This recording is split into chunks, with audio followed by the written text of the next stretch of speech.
The bullet that should have killed Quinn Quade missed his heart by an inch. And after that, he stopped believing in mercy or second chances altogether. He rode into Jackson, Wyoming on a gray October morning in 1883, leading a pack horse and carrying wounds that went deeper than the scar tissue stretched across his ribs. The town sat in a valley surrounded by the Teton Range, and Quinn chose it for one reason only. It was remote enough that people minded their own business. He bought a small plot of land 5 miles outside town, built a cabin with his own 2 hands, and settled into a life of deliberate solitude. The work kept his mind occupied during the day, herding cattle, mending fences, chopping wood until his muscles screamed. At night, he sat by the fire and tried not to think about the gang that had betrayed him, about his brother's eyes going cold, about the woman in Santa Fe who had set the whole thing in motion with lies sweeter than honey. 6 months passed. Then 7. Quinn rode into town once a month for supplies, speaking only when necessary, meeting no one's eyes. The shopkeepers learned not to make small talk.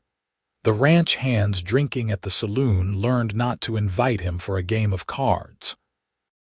He was polite enough, paid his bills on time, never caused trouble, but there was something in the set of his shoulders that warned people away. A hardness. A distance. He was 28 years old and felt ancient. By month 8, Quinn had almost forgotten what another person's touch felt like. Not the violent kind, not fists or bullets, but the gentle touches that reminded a man he was human. A hand on the shoulder, a friendly clap on the back, the brush of fingers when passing something across a table. He told himself he did not need such things. He had chosen this isolation, had built these walls brick by brick, and he would live inside them until the day he died. Then Harriet Blake rode into his life on a buckskin mare with 3 arrows in her shoulder and blood soaking through her torn dress. Quinn was checking his fence line when he heard the horse. His hand went to his rifle before his mind caught up, old instincts never quite buried. But the rider who came stumbling into view was not any kind of threat he had prepared for. She was young, maybe 22 or 23, with dark blonde hair falling loose from what had once been a bun. Her face was pale as fresh snow, lips bloodless, and she was swaying in the saddle like a willow in high wind. Their eyes met across 50 yards of prairie grass. Hers were hazel, he would remember later, shot through with gold. Then she pitched sideways and fell. Quinn ran. He had not run like that in months, had not felt his heart hammer with anything except the memory of fear. But suddenly, he was sprinting across the uneven ground and catching her before her head could crack against a rock. She was light in his arms, too light, and burning with fever. The arrows were Shoshone, he saw, recognizing the fletching. Not a war party strike, but something else, something that made his jaw tighten as he noted her torn clothing, the bruises darkening on her wrists. "Please," she whispered, her eyes fluttering open.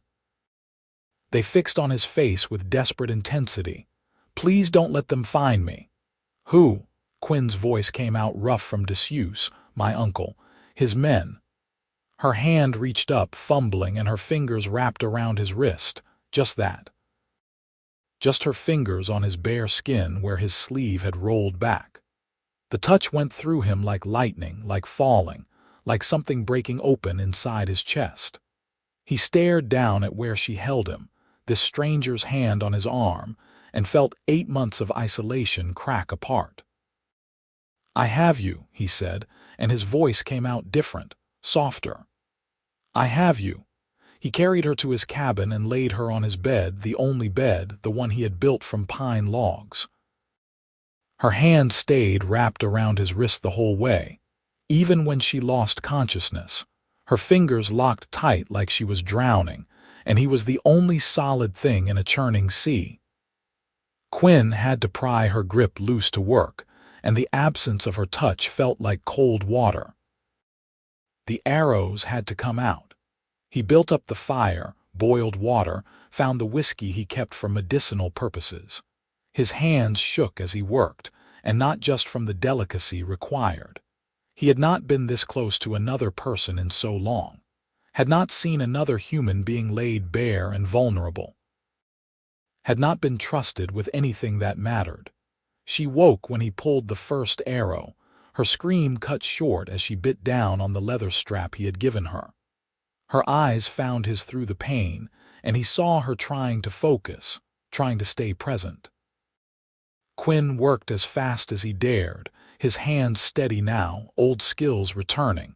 He had patched up men in his gang days, had learned field medicine the hard way. "Almost done," he murmured. "One more. You are doing fine, just hold on." When the last arrow came free, she went limp. Quinn cleaned the wounds with whiskey, stitched them with thread he had to sterilize in the fire first. His stitching was neat, practiced. He dressed the wounds with clean cloth torn from one of his spare shirts and pulled a blanket over her. Then he sat back and realized he was sweating like he had run 10 miles. The mare needed tending.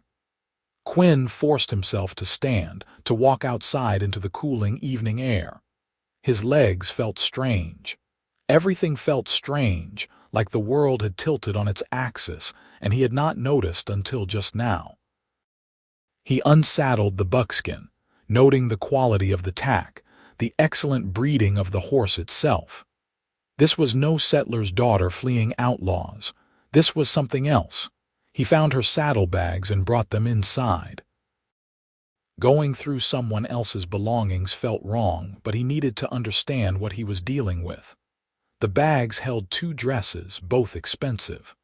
A Bible with an inscription, "To Harriet on your 18th birthday. May God guide your path. Love, Mother." That was 4 or 5 years ago then. Also, a leather pouch containing $200 in bills, a small pistol that had not been fired, and a letter. Quinn hesitated, then unfolded the letter.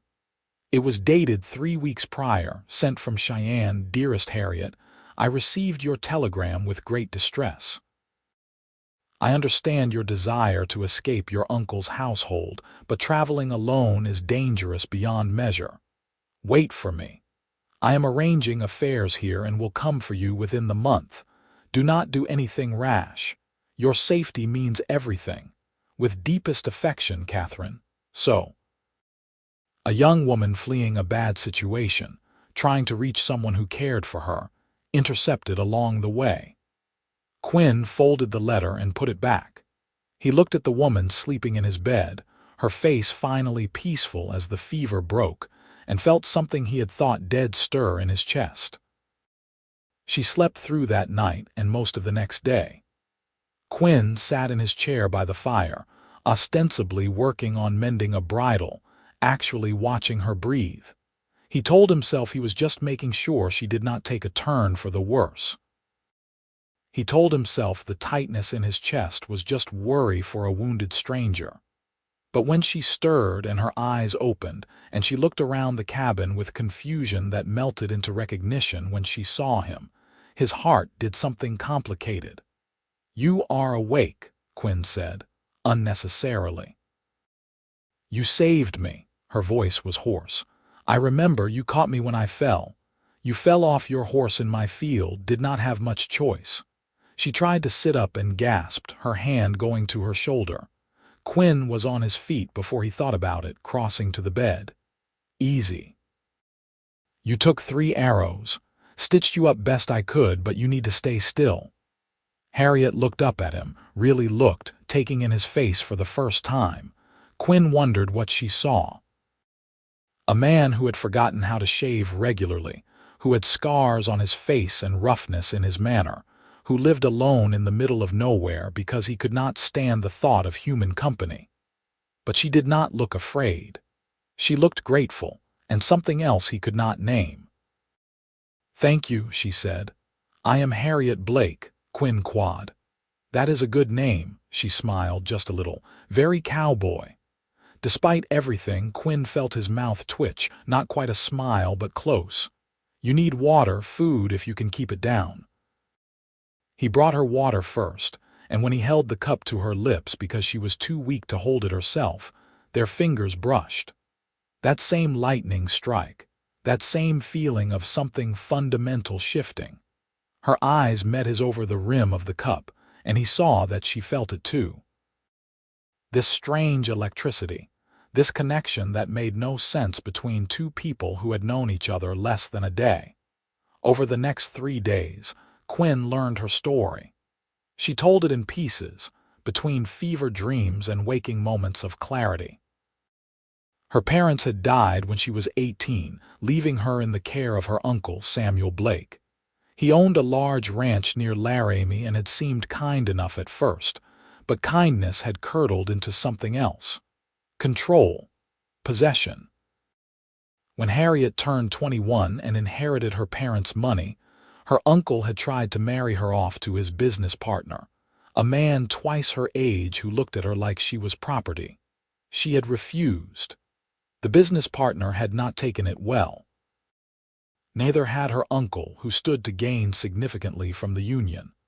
They had grown more insistent, more threatening. Finally, Harriet had taken her horse and run, heading for Cheyenne and her friend Catherine, the only person she trusted. Her uncle's men had caught up with her 2 days into her journey. There had been a fight. Some Shoshone hunters had intervened, driving off her uncle's men but taking offense at the violence near their territory. In the chaos, Harriet had been struck by arrows meant as a warning. She had ridden blindly, delirious with fever and fear, until she found Quinn's land. "I thought I was going to die out there," she said on the 3rd evening, sitting up carefully while Quinn changed her bandages. "I thought I would just fall off my horse and the wolves would find me." "But you did not." Quinn's hands were gentle on her shoulder, careful not to hurt her. He had touched her a dozen times over the past 3 days, necessary touches, medical touches, but each one felt like relearning a language he had forgotten. How to be careful, how to be tender. "You are stubborn." "So are you, I think." Harriet watched his face as he worked. "You live out here all alone. That takes a special kind of stubborn or cowardice. I do not think you are a coward, Quinn Quade." He met her eyes and the moment stretched. Her hand came up slowly and rested on his forearm. Just that gentle touch, her palm warm against his sleeve. Quinn froze. 8 months without touch, and now this woman could not seem to stop reaching for him. Every time she woke, every time they spoke, her hand would find his arm, his wrist, his hand. Like she needed the contact to believe he was real. The terrifying part was that he needed it too. "Tell me about you," Harriet said softly. "You know my whole sad story. What is yours?" Quinn should have deflected. Should have changed the subject, made some excuse, retreated into the silence that had protected him for so long. Instead, he heard himself talking. About the gang, about his brother, about the betrayal that had nearly killed him. About the woman who had lied, who had played them all, who had walked away rich while brothers fought brothers. About the bullet that missed his heart and the 8 months he had spent trying to convince himself he did not need one anymore. Harriet listened, her hand steady on his arm, her eyes never leaving his face. When he finished, she said, "You are not dead, Quinn. You are here. That has to mean something. Means I am unlucky enough to survive, or lucky enough to get a second chance." Her fingers tightened slightly. "I am glad you survived. I am glad you were here when I needed someone. Harriet." His voice came out rough. "You should rest." But she did not let go, and he did not pull away. They stayed like that while the fire burned low, and shadows filled the cabin. Her hand on his arm, his heart beating harder than it had in 8 long months. By the end of the first week, Harriet could stand and walk around the cabin, though her shoulder still ached and Quinn insisted she not push too hard. She was a terrible patient, curious about everything, wanting to help with cooking and cleaning despite his protests. It was strange having someone else in his space. Strange hearing another voice, seeing another person move through rooms that had only known his solitary presence. It should have felt like an intrusion. Instead, it felt like the cabin had been waiting for her. They fell into a rhythm. Quinn would wake early and do the necessary work outside, checking on the cattle, splitting wood, mending whatever needed mending. He would come in to find Harriet cooking breakfast, moving carefully but competently around his kitchen. They would eat together, and Quinn discovered he had forgotten how to make conversation, but Harriet had enough words for both of them. She talked about books she had read, places she wanted to see, the garden she wanted to plant someday. Her voice filled the empty spaces in his cabin, in his chest. After breakfast, Quinn would check her wounds. This was the part of the day he both anticipated and feared. The necessary intimacy of it, helping her with the buttons on the borrowed shirt she wore, carefully peeling back bandages, cleaning the healing flesh. His hands on her skin. Her hands steadying herself on his shoulders. The way they both fell silent during these moments, hyper-aware of every point of contact. The wounds were healing well. In another week, she would not need his help anymore. Quinn tried not to think about what would happen then. One afternoon, he was showing her how to feed the chickens when she asked, "Do you ever go into town once a month for supplies?" "That is all. You do not have friends there, people you talk to." Quinn scattered grain, watching the hens scramble. "No, that must be lonely. I chose it." Choosing something does not make it less lonely. Harriet's hand touched his elbow, that gesture he was getting used to, that touch that always made his breath catch. "I think you have been alone too long, Quinn." He looked at her, this woman with hazel eyes and a determined chin, who had been in his life less than 2 weeks and had already unmade everything he thought he knew about himself. "Maybe," he admitted. That night after dinner, Harriet asked if he played cards. Quinn dug out a battered deck from his saddlebag, and they sat across from each other at his rough wooden table, playing by lamplight. She won 3 hands out of 5 and laughed at his expression, the first real laugh he had heard from her. The sound was like water in a desert. He wanted to cup his hands around it, keep it, hear it again and again. "You let me win," she accused. "Did not." "You did. I saw you throw that last hand." Quinn felt his mouth curve, an actual smile, the first in months. "Maybe you are just better at cards than me. Maybe you are too good a man to let an injured woman feel bad about losing." Their eyes caught and held. The cabin felt very small suddenly, very warm. Harriet's hand lay on the table between them, her fingers near his.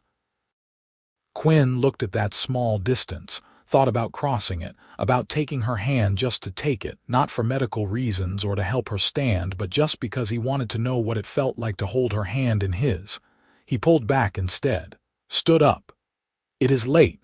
You need rest." Something flickered in Harriet's expression. Disappointment maybe, but she nodded. "You are right. Thank you for the game." Quinn lay in his bedroll by the fire that night and listened to her breathe in the bed across the room. He had given her his bed without question that first day and had not regretted it, but now the distance felt both necessary and unbearable. He was growing too comfortable with her presence. Too used to her voice, her laugh, the way she looked at him like he was not a broken thing but a man worth knowing. It was dangerous. When she left, and she would have to leave eventually, the silence would be even worse than before. But he could not bring himself to wish she was not here. That was the truly terrifying part. The second week brought rain, cold October storms that swept down from the mountains and turned the world gray. Harriet stood at the window and watched water pour from the sky while Quinn worked on repairing a saddle that had cracked.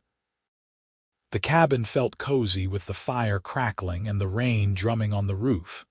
Intimate, like they were the only 2 people in the world, Tell me about your family, Harriet said, not turning from the window. Before everything went wrong, what were they like? Quinn's hands stilled on the leather. He did not talk about his family, had not said his brother's name out loud since the day they fought, since the day everything ended. But Harriet asked, and he found himself answering. My brother's name was Emmett, 2 years younger than me. He was good with cards, good with people, could talk his way out of anything. Quinn's voice was steady, carefully controlled. We did not have much growing up. Our parents died young. Sickness. We did what we had to do to survive, and that meant falling in with the wrong people. Thought we were smart. Thought we could ride with the gang and make enough money to go straight someday. What happened? A woman happened. Maria. She was beautiful and clever, and she told Emmett she loved him, told me privately that she loved me instead. Played us against each other while stealing from the gang. When it all came out, Emmett thought I had known, thought I was part of her plan. We fought. He drew on me. Quinn's hand went unconsciously to his ribs, to the scar beneath his shirt. He always was a good shot. Harriet turned from the window, her face full of compassion. But he did not kill you. No. I think his hand shook at the last second. I think maybe he could not quite do it, even believing I had betrayed him. Quinn set down the saddle. I left after that, came here, have not seen him since. Do you miss him? The question was so simple, so direct, that it cut through all of Quinn's defenses. Every day. Harriet crossed the room and did something she had not done before. She sat down on the arm of his chair, close enough that her leg pressed against his shoulder, and took his hand. Not a casual touch, not an unconscious gesture of comfort. She took his hand deliberately, lacing her fingers through his, and held on. Quinn looked down at their joined hands and felt something break apart in his chest. Her palm was soft against his calluses, her fingers smaller than his but strong. This was what he had been missing. Not just touch but connection, someone choosing to reach for him, someone holding on. I am sorry, Harriet said quietly. I am sorry you lost your brother. I am sorry you have been alone out here with all that hurt and no one to share it with. Quinn turned his hand over, gripping hers properly, and felt his throat get tight. You are the first person who has touched me in 8 months, he said, the words coming out low and rough. Besides fighting, besides necessity, the first person who has just reached for me like I am worth reaching for. Harriet's other hand came up and cupped his cheek, turning his face toward hers. She was so close he could see the flecks of gold in her hazel eyes, could feel her breath on his face. You are worth it, Quinn. You are worth reaching for, worth knowing, worth every bit of kindness I could possibly give you. He should pull away. She was a guest in his home, wounded and vulnerable, trusting him to be a good man. But her hand was so warm on his face, and he had been so cold for so long, and when she leaned down and pressed her forehead to his, Quinn let his eyes close and just breathed her in. They stayed like that for a long time, forehead to forehead, hands clasped, while the rain fell and the fire burned and something new and fragile grew between them. That night, Harriet did not sleep in the bed and Quinn did not sleep by the fire. They lay side by side on top of the blankets, fully clothed, just holding hands in the darkness. It should have been awkward. It was not. It was the most natural thing in the world. I do not want to leave, Harriet whispered into the darkness. I know I should. I know I need to get to Cheyenne, need to reach Catherine, need to figure out what to do about my uncle. But I do not want to leave this cabin. I do not want to leave you. Quinn's grip tightened on her hand. I do not want you to go. What do we do? I do not know. He turned his head on the pillow to look at her profile in the dim firelight. I do not know anything anymore except that I was alone for 8 months, and I thought that was what I wanted. Then you rode into my life bleeding and stubborn, and I remembered what it felt like to care about something. To care about someone. Harriet rolled onto her side, wincing slightly at the pull on her healing shoulder, and looked at him. They were inches apart now, sharing the same pillow. "I think I am falling in love with you, Quinn Quade. I think I started falling the moment you caught me, and I have not stopped." His heart was hammering. He could barely breathe. "Harriet, you do not have to say that. You are grateful, that is natural, but you do not owe me anything. I am not saying it because I owe you. I am saying it because it is true."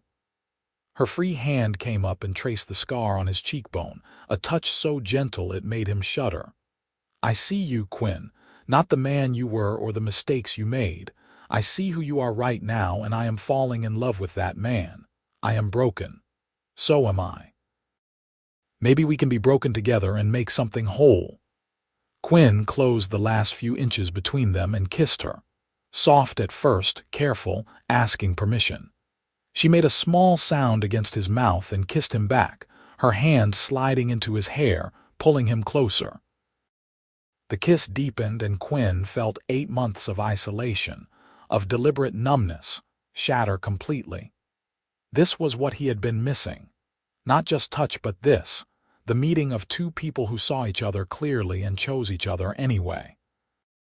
When they finally pulled apart, both breathing hard, Quinn rested his forehead against hers. "I am falling in love with you too," he said, and it felt like confession, like prayer. "I think I have been since the moment you grabbed my wrist and did not let go." They fell asleep like that, wrapped in each other's arms, and Quinn slept more peacefully than he had in a year. The third week brought a problem neither of them had anticipated. Quinn rode into town for supplies and heard men at the general store talking about a rancher from Laramie who was making inquiries, looking for a runaway niece, offering a reward for information. The description matched Harriet perfectly. Quinn bought his supplies in silence and rode home faster than was strictly wise. He found Harriet hanging laundry behind the cabin, her shoulder healed enough now for light work, humming to herself. She looked so perfectly at home there in his small yard, wearing one of his shirts belted over her dress, her hair in a braid down her back. The sight of her made his chest ache. "We have a problem," Quinn said, swinging down from his horse. Harriet's smile faded. "My uncle. His men are asking around, offering money for information." Quinn took her hands, needing the contact. "It is just a matter of time before someone mentions seeing your horse or puts together that I came out here alone and suddenly stopped coming to town regularly. I will leave, tonight. I will not let you get caught up in this." "No." The word came out harder than he intended. "No, you are not running alone again. We need a better plan."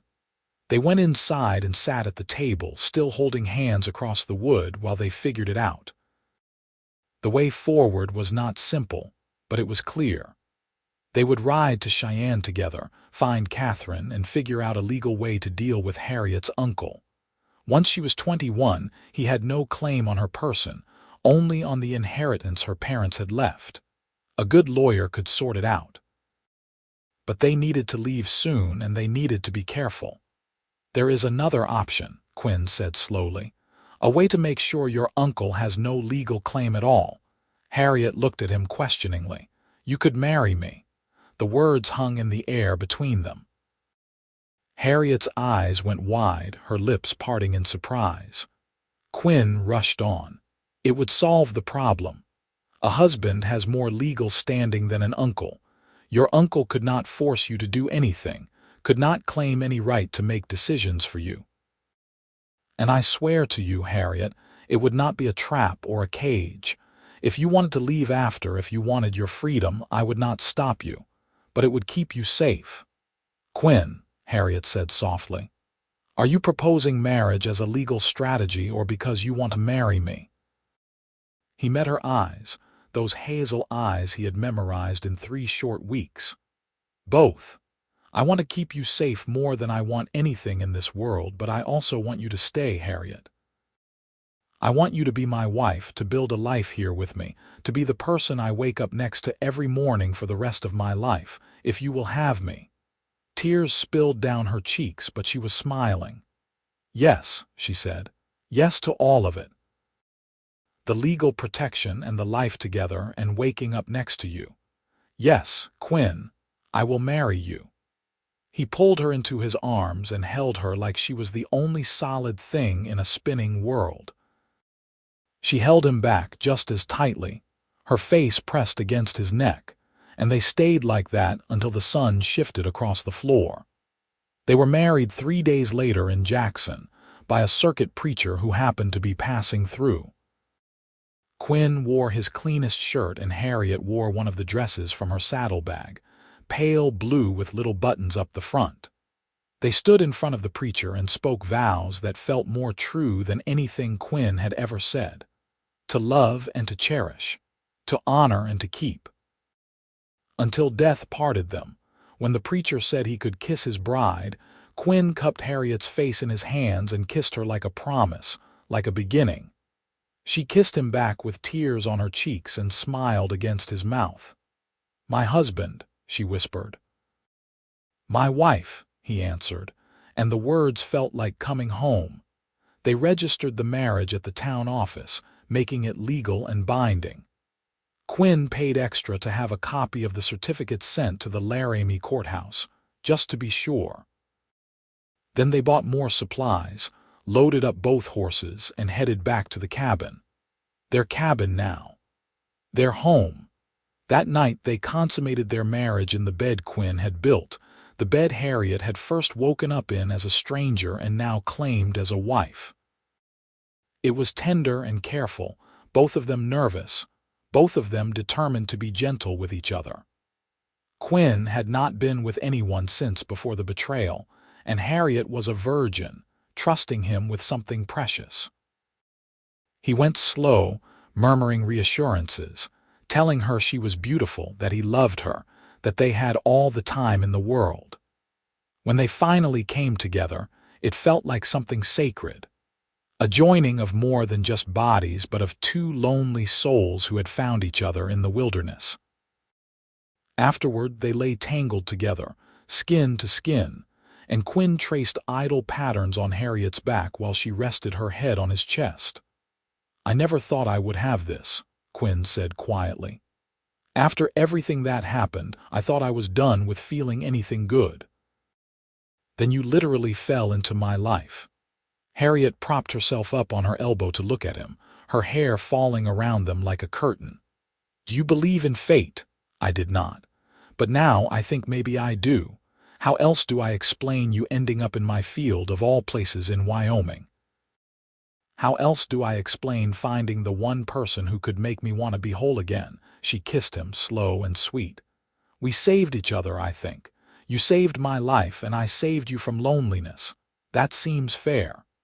Quinn pulled her close and breathed in the scent of her hair. "More than fair. More than I deserve. You deserve everything good, Quinn Quade, and I intend to spend my life proving that to you." They fell asleep wrapped around each other, and for the first time in as long as he could remember, Quinn had no nightmares. He dreamed instead of spring, of planting a garden with Harriet, of children running through the cabin. Good dreams. Future dreams. The confrontation came 2 weeks after the wedding. Quinn was out checking the fence line when he saw riders approaching from the east. 5 men, well armed, led by a tall man with silver in his beard and the kind of face that expected obedience. Quinn did not need an introduction to know this was Samuel Blake. He rode back to the cabin at a gallop, his heart in his throat. Harriet was inside, kneading bread dough, and she looked up at his entrance with alarm. "Quinn, your uncle is here. 5 men with him." Quinn grabbed his rifle from above the door and checked the load. "Stay inside." "No." Harriet wiped her hands on her apron and came to stand beside him. "This is my fight too. Harriet, if it comes to shooting, then you will need someone watching your back." She picked up the small pistol she had brought with her, the one that had never been fired. Her hands were steady. "We are married, Quinn. That means we face things together." He wanted to argue, wanted to lock her in the back room where she would be safe. But he saw the determination in her eyes and knew she would not budge. So he nodded once, and they stood together at the door, united, as the riders came into the yard. Samuel Blake dismounted and stood looking at the cabin with cold appraisal. "I understand my niece is here." "Mrs. Quade is here," Quinn corrected, stepping out onto the porch. "My wife, and she is not going anywhere." Blake's face darkened. "You kidnapped a confused young woman and forced her into marriage. That union is not legal." "It is completely legal, registered at the town office, and it was her choice." Quinn kept his rifle pointed at the ground, but his meaning was clear. "She is of age. You have no claim on her." "I am her guardian." "She does not need a guardian. She needed a safe place, and I provided it."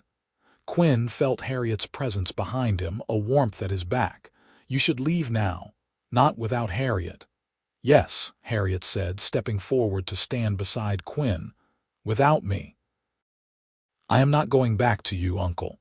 You tried to force me into a marriage I did not want. You sent men after me when I ran. You are not protecting me. You are trying to control me and my inheritance." Blake's expression turned ugly. "You ungrateful little fool. I took you in when your parents died. I gave you a home. You gave me a prison. Quinn gave me freedom and respect and love. Those are things you never understood." Harriet's voice was strong, no tremor in it at all. "I am staying here with my husband. If you try to take me by force, you will be breaking the law. Kidnapping a married woman is a federal offense." "You think this cowboy can protect you?" Blake sneered. "He is nothing. A hermit living in the middle of nowhere with nothing to his name." "He is everything," Harriet said simply. "He is the man I love, and yes, I think he can protect me. But more than that, I think we can protect each other." Blake's hand moved toward his gun. Quinn's rifle came up in the same instant, aimed steady at the older man's chest. The 4 hired men behind Blake shifted nervously. This was not what they had signed up for. "Do not," Quinn said quietly. "I do not want trouble, but I will not let you take her. So you need to decide right now what matters more, your pride or your life." The standoff held for a long moment, tension thick enough to choke on. Then one of Blake's men cleared his throat. "Boss, she is married legal. We start shooting, law will not be on our side." Blake's jaw worked. He looked at Harriet, then at Quinn, and whatever he saw in their united front made him step back. "This is not over." "Yes," Quinn said. "It is. She is my wife. She is under my protection. You come on my land again, I will treat it as the threat it is. Now go." Blake mounted his horse with stiff, angry movements. His men followed suit, clearly relieved to be leaving. Before they rode out, Blake looked at Harriet one last time. "You are making a mistake." "No," Harriet said, and she took Quinn's free hand, lacing their fingers together. "I am making the first real choice of my life, and I choose him." They watched the riders disappear into the distance, neither of them moving until the dust settled. Then Quinn let out a breath he had not known he was holding and pulled Harriet into his arms. "You were amazing," he said into her hair. "You were so strong. I was terrified." Harriet's voice shook now that the danger had passed. "But I meant every word. I choose you, Quinn. I will choose you every day for the rest of my life." He kissed her then, deep and fervent, pouring everything he felt into it. When they finally pulled apart, both breathless, Quinn rested his forehead against hers. "I love you, more than I knew it was possible to love someone. I love you too. So much it scares me sometimes." They went inside, locked the doors, and held each other until the fear faded. That night they made love slowly, tenderly, reaffirming what they had claimed in front of her uncle. They belonged to each other, freely chosen, and nothing would change that. Winter came to Jackson, Wyoming, cold and fierce.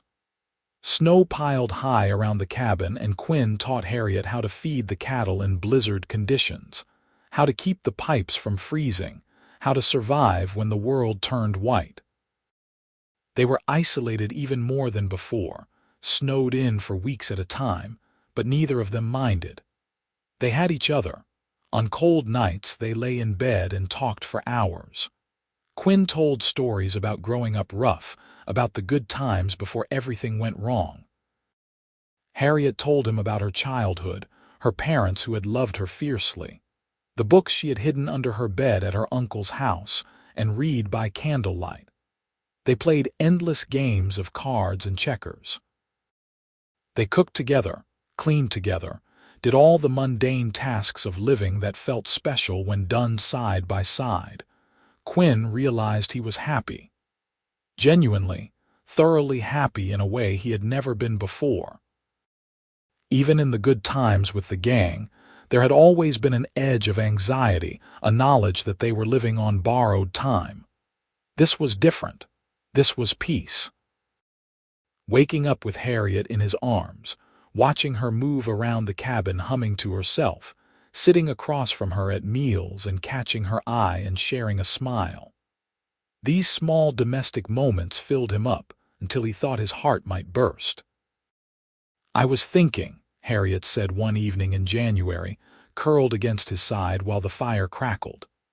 "When spring comes, I want to plant that garden I talked about, vegetables and flowers, maybe some herbs, make this place even more like home." "I would like that," Quinn said, running his fingers through her loose hair. "What else do you want?" "I want to learn to shoot properly. You have been patient, but I need to get better. Out here it is a necessary skill." She paused, then added softly, "And I want children. Someday. Not right away, but when we are ready. I want to fill this cabin with noise and laughter." Quinn's heart squeezed.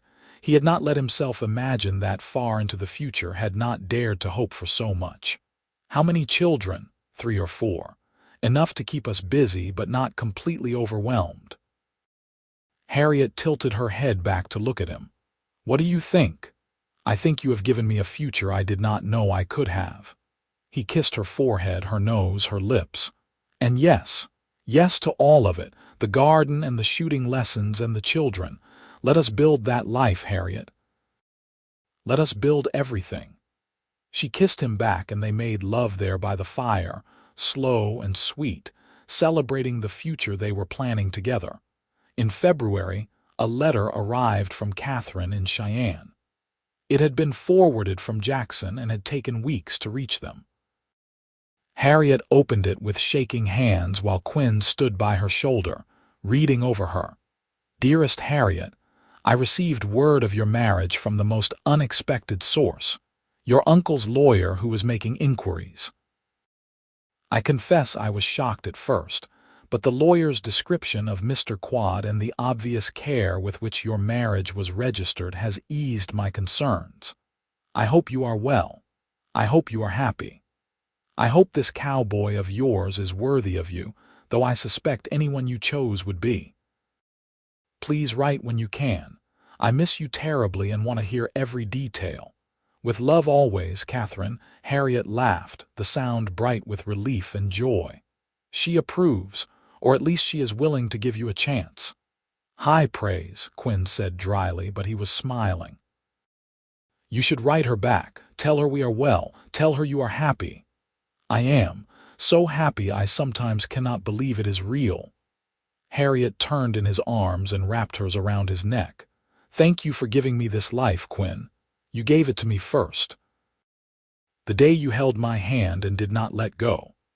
They kissed, and outside the snow continued to fall, blanketing the world in quiet. Inside the cabin there was warmth and love and the promise of spring to come. Spring arrived late in Wyoming, but when it came, it transformed everything. The snow melted, revealing brown grass that greened almost overnight. Wildflowers appeared in the meadow beyond the cabin. The cattle moved more freely, grazing on fresh growth. And Harriet planted her garden. Quinn helped her turn the soil, build raised beds, plan where everything would go. They sent away for seeds and Harriet studied them like sacred texts, learning what needed sun and what preferred shade, what could be planted together, and what should be kept apart. She was methodical and determined, and Quinn loved watching her work, loved seeing her covered in dirt with satisfaction on her face. By May, the garden was thriving. Green shoots everywhere, the promise of food and beauty both. Harriet tended it every day, talking to the plants, pulling weeds, making adjustments. Quinn built her a scarecrow, and she dressed it in an old shirt of his, laughing at how it looked like a rough version of her husband standing guard. They were working in the garden on a warm afternoon when Harriet suddenly went still, her hand pressed to her stomach. Quinn looked up from the fence he was mending. "What is wrong?" "Nothing is wrong." Harriet's face was wondering, awed. "Quinn, I think I might be pregnant." Time seemed to stop. Quinn crossed to her in 3 strides and took her hands. "Are you sure?" "Not completely. But I am late, and I have been feeling odd in the mornings. I did not want to say anything until I was certain, but just now I felt something. Just a flutter, but it was there." Her eyes were bright with tears. "We are going to have a baby." Quinn pulled her into his arms and held her carefully like she was made of glass. A baby. Their child. The future they had talked about becoming real. When, if I am right, late fall, October or November maybe. "We need to get you to a doctor, make sure everything is all right. I will go to town next week, but Quinn, I feel fine. I feel wonderful, actually." Harriet pulled back to look at him, her smile radiant. "Are you happy?" Happy does not even begin to cover it. He cupped her face in his hands and kissed her, trying to convey everything he felt. Joy and fear and overwhelming love. "You have given me everything, Harriet. A home, a life, and now this. I do not know what I did to deserve you. You caught me when I fell. You gave me safety when I needed it. You loved me even though you thought you were done with love." She put her hand over his heart, feeling it beat. "You deserve every good thing, Quinn Quade, and I intend to spend our life together making sure you believe it." They held each other in the garden while the sun warmed their shoulders, and new life grew all around them. The pregnancy progressed smoothly. Harriet saw the doctor in Jackson, who confirmed what she already knew and declared her healthy and strong. She continued working in the garden, though Quinn fussed and tried to do all the heavy lifting. By summer, her belly was starting to round, visible proof of the life they had created together. Quinn found himself constantly reaching out to touch her, his hand on her lower back, on her belly, needing the physical reassurance that this was real. He would lie in bed with his palms spread over where the baby grew, feeling the kicks and rolls, talking softly to his unborn child. Telling stories, making promises, already so completely in love with this small person he had not yet met. In August, Catherine came to visit. She arrived in a hired wagon with enough luggage for a week-long stay, and swept Harriet into a hug that made Quinn smile despite his initial wariness of this stranger. But Catherine proved to be warm and funny and clearly devoted to Harriet. She took one look at Quinn and declared him acceptable, then proceeded to charm him completely over dinner with stories about Harriet as a girl. She was always stubborn, Catherine said, accepting more coffee. Even as a child, once she made up her mind about something, that was it. I am not surprised she chose to run rather than submit to her uncle's plans. And I am not surprised she chose you, Mr. Quade. She always did have good instincts. Quinn, please. And I am the lucky one in this arrangement. They are both lucky, Harriet said firmly, her hand on her rounded belly. Now stop talking about me like I am not here. They laughed, and Quinn felt a warmth in his chest. This was what family could be. Not blood and obligation, but choice and love. Catherine stayed for a week, and when she left, she extracted promises from both of them to write regularly and to visit Cheyenne when the baby was old enough to travel. You have built something good here, she told Harriet privately, though Quinn overheard from the porch where he was supposedly not listening. "I was worried for you, but I see now I did not need to be. He loves you completely." "I love him the same way," Harriet replied. "He saved me, Catherine." In every way a person can be saved. When Catherine's wagon disappeared down the road, Harriet came to stand beside Quinn.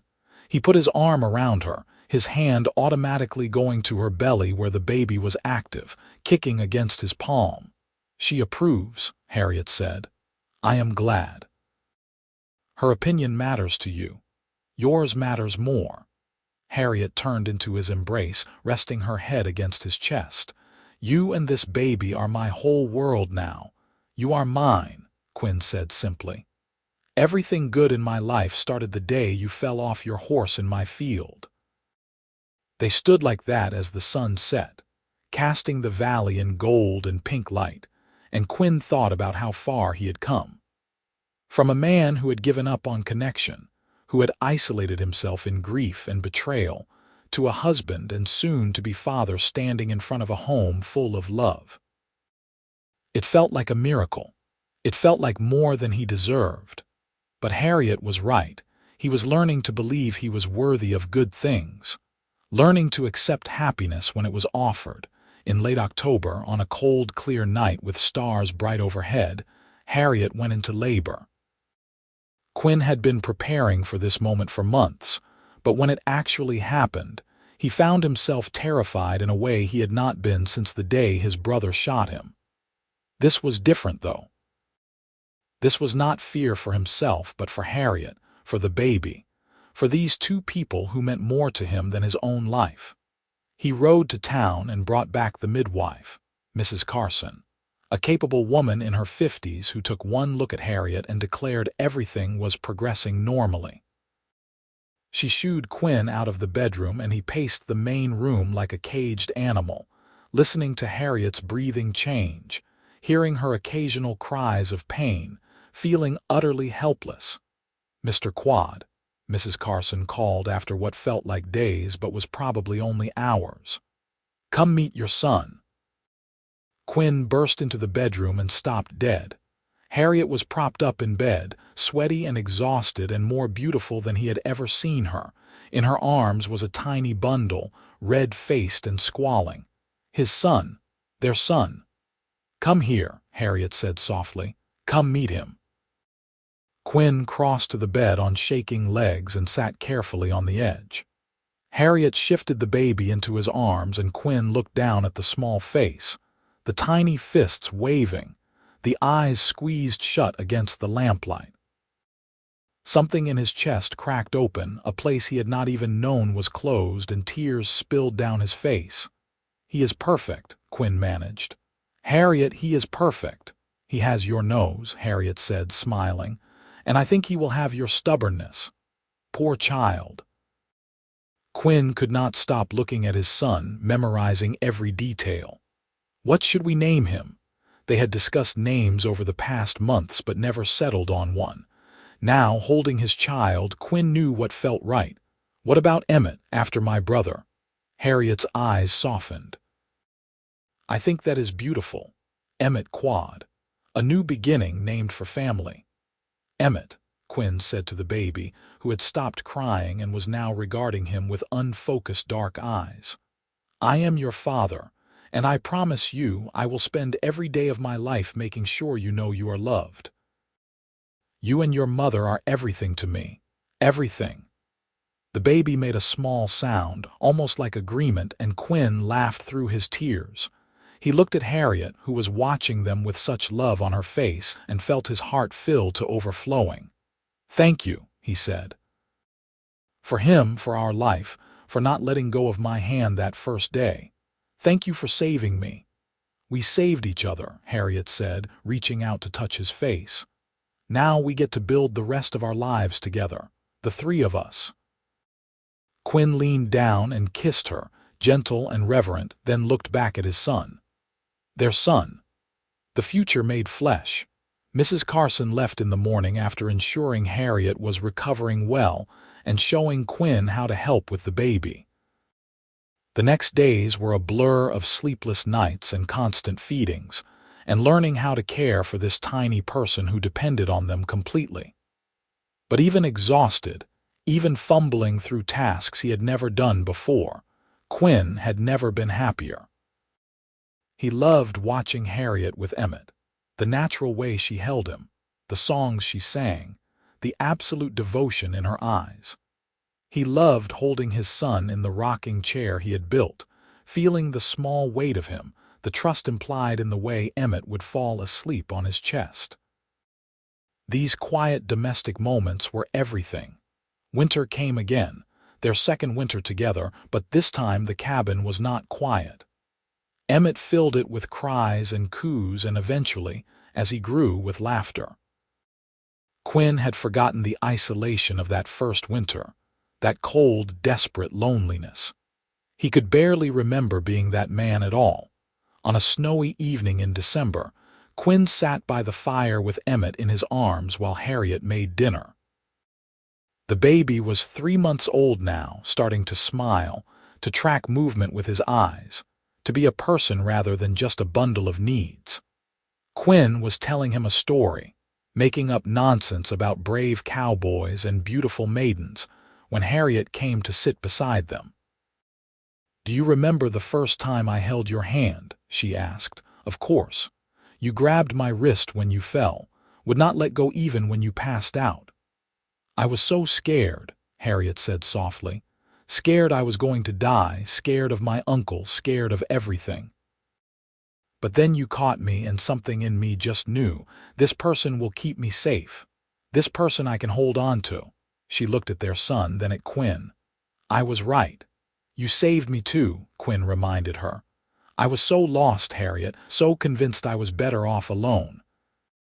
Then you came along and reminded me what it meant to be human, to connect, to love.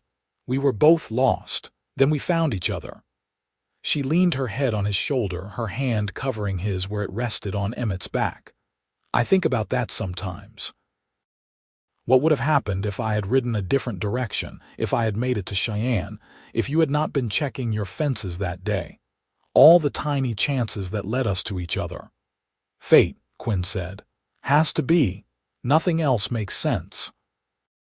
They sat like that, the three of them, while snow fell outside and the fire crackled and the life they had built together hummed warm around them. Quinn thought about the bullet that missed his heart, the betrayal that drove him to isolation, all the pain that had led him to this valley. He would not change any of it. Every hard moment, every wrong turn had been necessary to bring him to this, to Harriet, to Emmett, to home. Years passed, gentle and full. Emmett grew into a sturdy toddler with Quinn's dark hair and Harriet's hazel eyes. They had a daughter 2 years later, Clara, who was fierce and funny from the moment she was born. Then another son, Benjamin, who was quiet and thoughtful. The cabin that had once held only Quinn's loneliness now burst with noise and life. Quinn expanded the cabin, adding rooms, building furniture, creating space for their growing family. Harriet's garden flourished, feeding them through summers and providing preserves for winters. They acquired more cattle, more land. Quinn was no longer an isolated cowboy but a rancher, a husband, a father. He was part of the Jackson community now, known and respected.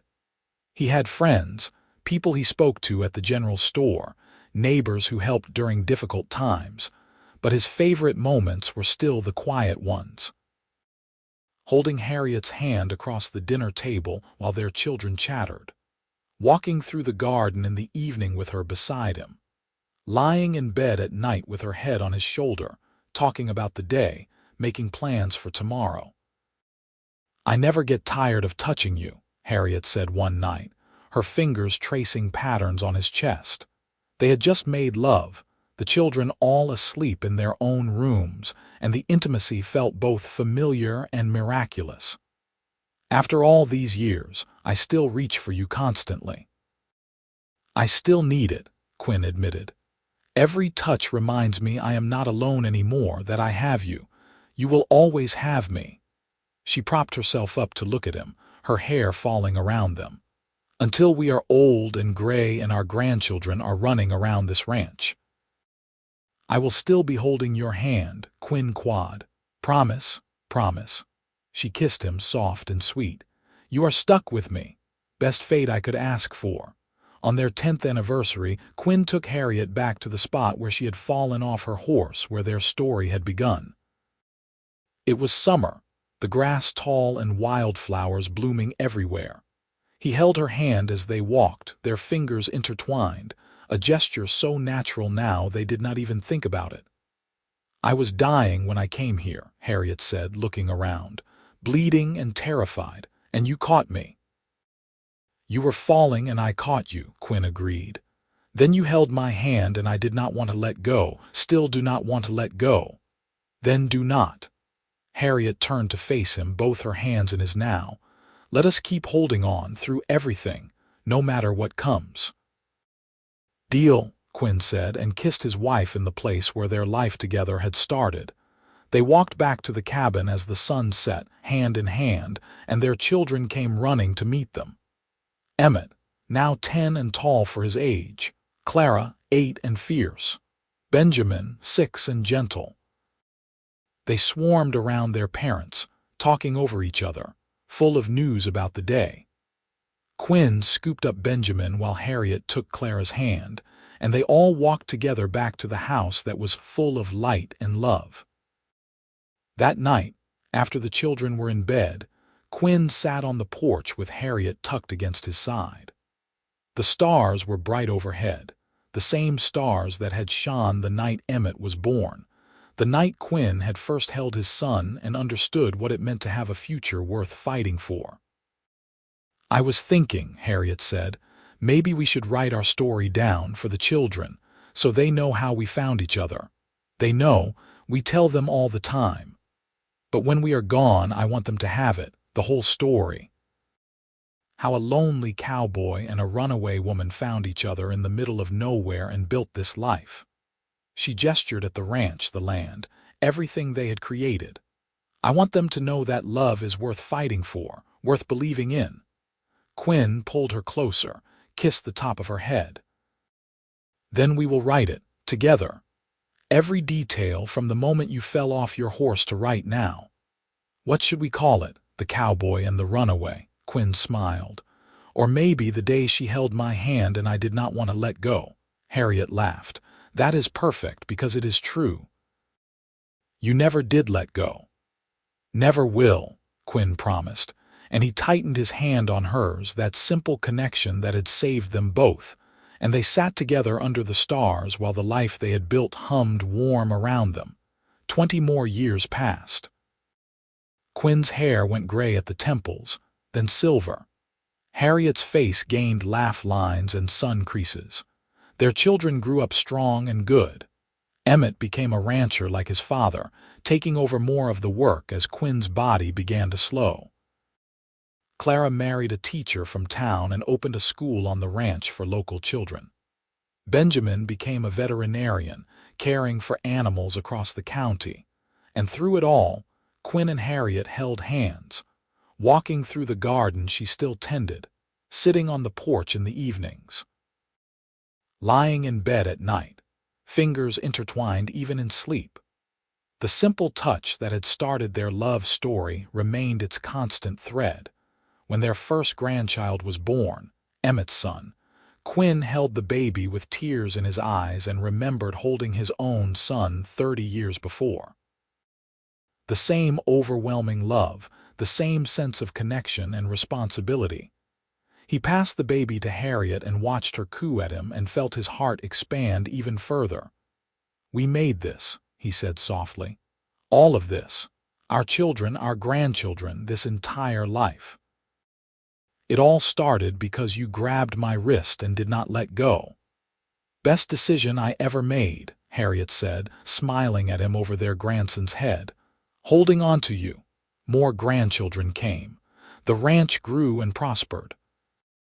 The cabin was expanded again to accommodate family gatherings that sometimes included 20 people, all talking and laughing and filling the space with joy. Quinn watched his legacy grow and felt at peace. He was 58 when his brother found him. Quinn was in the barn, checking on a pregnant mare when a voice behind him said, "Hello, Quinn." He turned slowly, his heart in his throat. Emmett stood in the doorway, older now, grayer, but unmistakably his brother. They stared at each other across 30 years of silence. "How did you find me?" Quinn asked. "I've been looking for 20 years. Finally got word about a rancher named Quade up in Wyoming." Emmett's voice was rough. "I had to know if it was you." "Why? To say I am sorry." Emmett stepped closer, and Quinn could see tears on his face. "I am sorry for believing her. I am sorry for drawing on you. I am sorry for that bullet. I am sorry for all of it, Quinn. I have been sorry every day for 30 years. Quinn felt his own eyes fill. He had not realized how much he needed to hear those words until they were spoken. "I am sorry, too. For my part in it, for leaving without trying to make it right." "Can you forgive me?" Emmett asked. "I do not deserve it, but can you?" Quinn crossed the barn and pulled his brother into a hard embrace. "Already have, forgave you years ago, just did not know how to reach you." They held each other and cried, two old men healing wounds that had festered for decades. When they finally pulled apart, Quinn wiped his eyes and said, "Come meet my family. I want you to meet my wife, my children, my grandchildren. I want you to see the life I built after I left." Emmett stayed for 2 weeks, and by the time he left, he and Quinn had rebuilt their relationship. Not the same as it had been. Too much time and pain for that, but something new and good. They promised to stay in touch, to visit, to be brothers again in whatever way they could. When Emmett rode away, Quinn stood with Harriet's hand in his and felt another piece of his past heal. "You named our son after him," Harriet said softly. "Even after everything, you loved your brother enough to give his name to our child." "I did, and I am glad I did." Quinn squeezed her hand. "Thank you for understanding, for supporting that choice. You have a good heart, Quinn Quade. You always have. I saw it that first day, even when you could not see it yourself." They walked back to the house together, still holding hands, and Quinn marveled at how far they had come. From two broken people finding each other in the wilderness to this, a family spanning generations, a love that had endured and deepened with every passing year. Quinn was 65 when his health began to fail. Nothing dramatic, just the slow wind down of a body that had worked hard for 6 decades. His hands ached with arthritis. His knees protested stairs. But his mind was clear and his heart was full, and he had no regrets. Harriet was 62, still sharp and capable, still working in her garden every day. But when Quinn struggled, she was there, helping him rise from chairs, taking his arm on uneven ground, adjusting their life to accommodate his limitations, and always holding his hand. One evening in late autumn, Quinn sat on the porch wrapped in blankets while the sunset painted the sky. Harriet sat beside him, her hand in his as always. Their children and grandchildren were inside, the sounds of dinner preparation drifting out. "I have been thinking," Quinn said, "about that day you fell off your horse, about how close I came to not being in that field. I almost stayed home that day, almost skipped checking the fence line. But you did not. But I did not. And because of that I caught you. We built this life." He looked at her, this woman who had loved him for 43 years, who had never stopped holding his hand. "I am so glad I was there, Harriet, so glad I caught you." "I am glad, too." She leaned her head on his shoulder. "Every day I am glad." They sat together as the sky darkened and the first stars appeared, and Quinn felt complete. He had lived a full life, had loved and been loved, had built something that would outlast him, and he had done it all with this woman's hand in his. Quinn Quade died peacefully in his sleep 3 months later, with Harriet lying beside him, their hands clasped even in his final moments. He was 65 years old, surrounded by family, in the home he had built with his own 2 hands. His last word was her name. Harriet lived another 10 years, tending her garden, spoiling her grandchildren and great-grandchildren, keeping Quinn's memory alive through stories. She never remarried. When asked why, she would smile and say, "I had my great love. Some people never get that. I was lucky enough to have 43 years of it. That is enough for any lifetime." She passed quietly at 72, and the family buried her beside Quinn on the ranch, overlooking the valley where they had built their life. On her gravestone, their children had carved a simple epitaph that told their entire story. She held his hand and he never let go. Years passed. The ranch stayed in the family, passed down through generations. The cabin was preserved, turned into a small museum of sorts, with photos and artifacts from Quinn and Harriet's life. And visitors who came there, who heard the story of the isolated cowboy and the runaway woman, would smile and think about fate and love, and the simple power of holding someone's hand, because that was the truth at the heart of their story. Not grand gestures or dramatic moments, though they had those too, but the simple daily choice to hold on, to touch, to connect, to remind each other that they were not alone in the world. That was what saved them both. That was what built a legacy spanning generations. The isolated cowboy went months without touch, shutting himself away from a world that had hurt him. She held his hand and he did not want to let go, so he did not. And in that choice, in that simple, sustained connection, they found everything they had been missing: home, family, love. A reason to believe in second chances and happy endings. Their story became legend in Jackson, told and retold until it took on the quality of myth. But those who knew the truth, who were descended from that union, understood it was real. As real as the ranch that still stood, as real as the love that had built it. Quinn and Harriet Quade had found each other in the wilderness and created something beautiful. And it all started with a touch, a hand held tight, and the refusal to let loneliness win. That was their legacy. Not just the land or the family name, but the example they set. That it is never too late. That even the most broken among us can heal. That love, when tended with care and sustained through daily small choices, can transform everything. Hold on, their story whispered to anyone who listened. Just hold on, and do not let go.